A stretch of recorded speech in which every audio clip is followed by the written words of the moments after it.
We're back down in Birmingham today, visiting Niall from Warringdale Living at his first BRR project. When he took on this BRR, his first initial goal was to turn it into a buy-to-let, but eventually he went through the steps to turn it into an Airbnb as it was more profitable.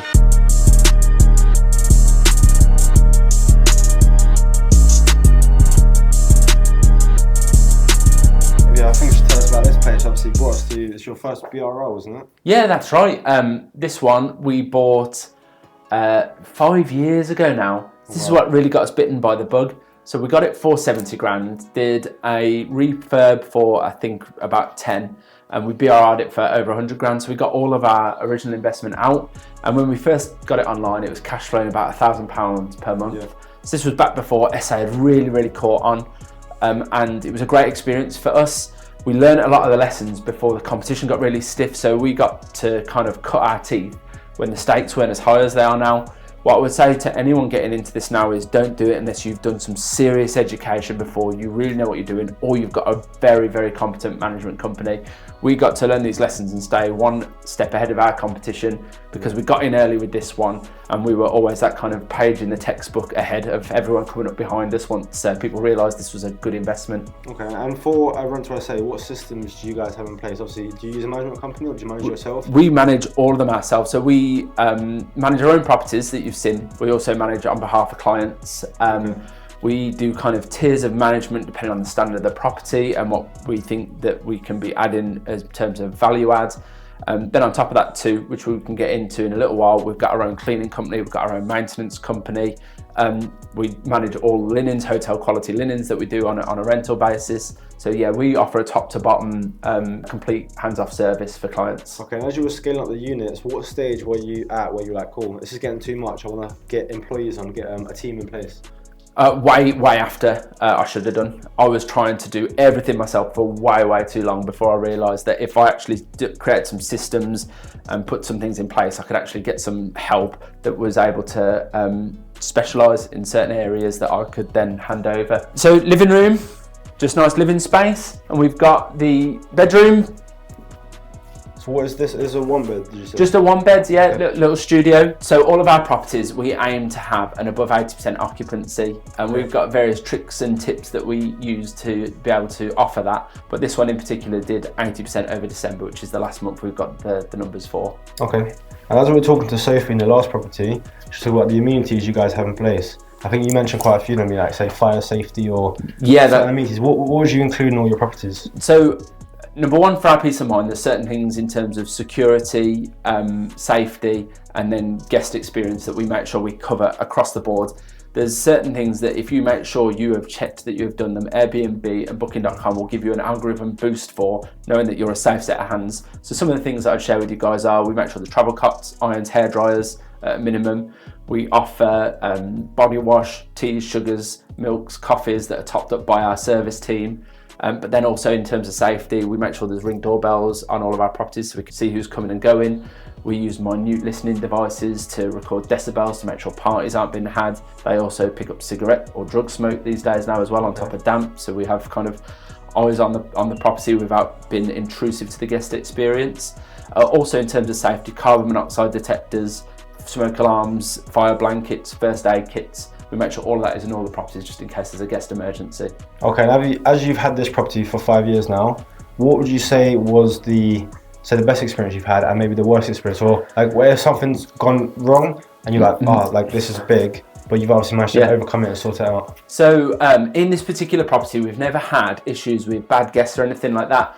What we did have was the COVID shutdown while this was on, and we got super lucky that there was a long-term guest who was working in the area that had come from abroad that kind of got stuck in this country here. So her company paid the bills the whole way through COVID. So that really kept the lights on for us and stopped us having a real hard time when things were terrible for business. Okay, should we have a look at the kitchen? Yeah, please come through.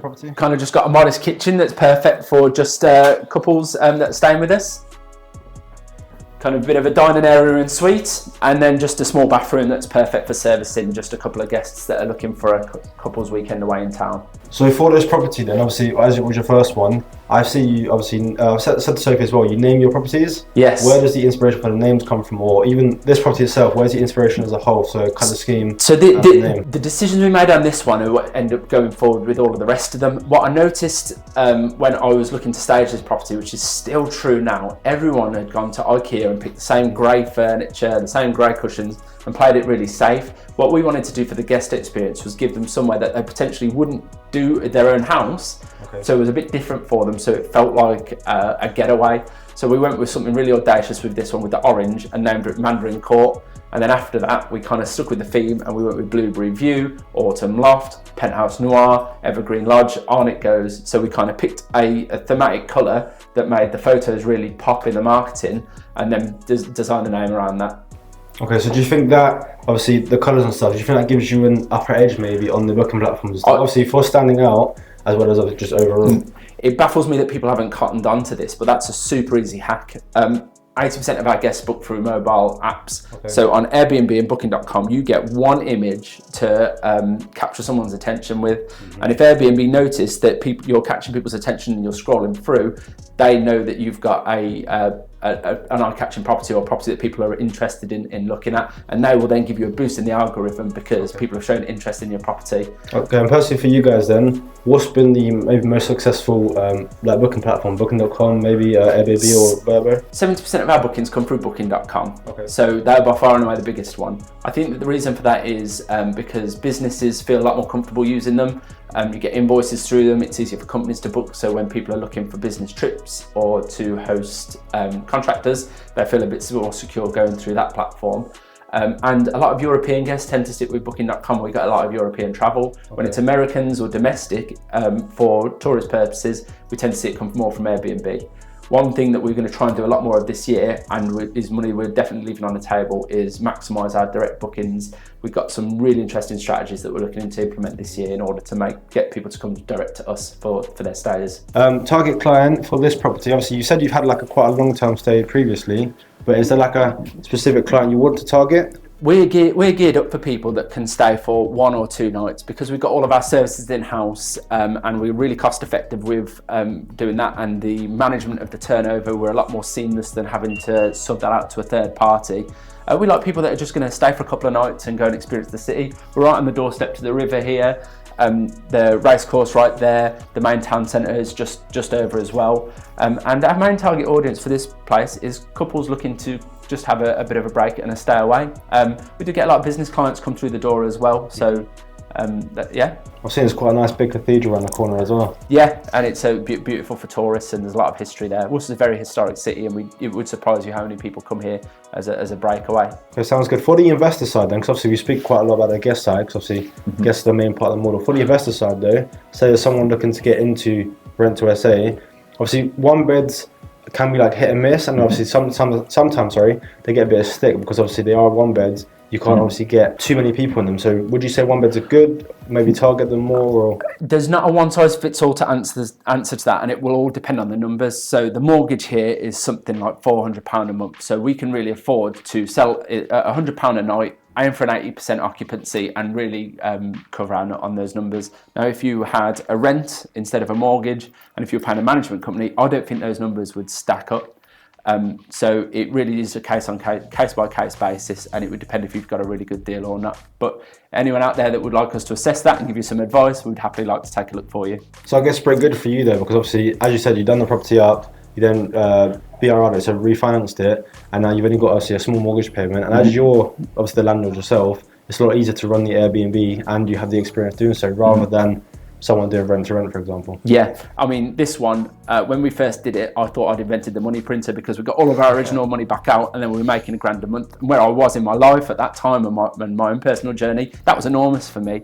And that really opened my eyes to the potential of property. Now, we went on to put that into our next project, and then COVID hit, and all of a sudden things took a bit of a back seat, and we had to reassess. But once we were out the woods with all of that, this experience really taught us a lot of lessons, and gave us an idea of what was possible if you found the right deal. Okay, and what's the goal for you? Because obviously I know you've had loads of rent to SAs. Obviously this is a BRR. You've done client projects. What are you aiming towards now? What are you looking to work with clients? You're looking to take more rent to SAs, and what's in it for you?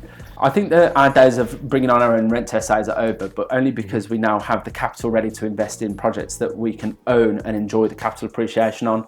So we've got some big projects on the way at the minute. We're currently going through the purchase of a plot of land that we're actually going to be building our own 5 one-bed apart hotel on. We're looking at some other big deals that are in that kind of vein at the minute. But what we're really looking to do now that we've got the team, the cleans, the services, is to expand our management portfolio. So we're looking to invite people that want to work with us, that think they might have a signature stay level property where we could be offering some incredible experiences for guests. We'd like to hear from them. Or if you've got properties that you're struggling with the management on and the cleans, we'd like to hear from you as well, and we can offer the complete hands-off management services for those type of clients as well.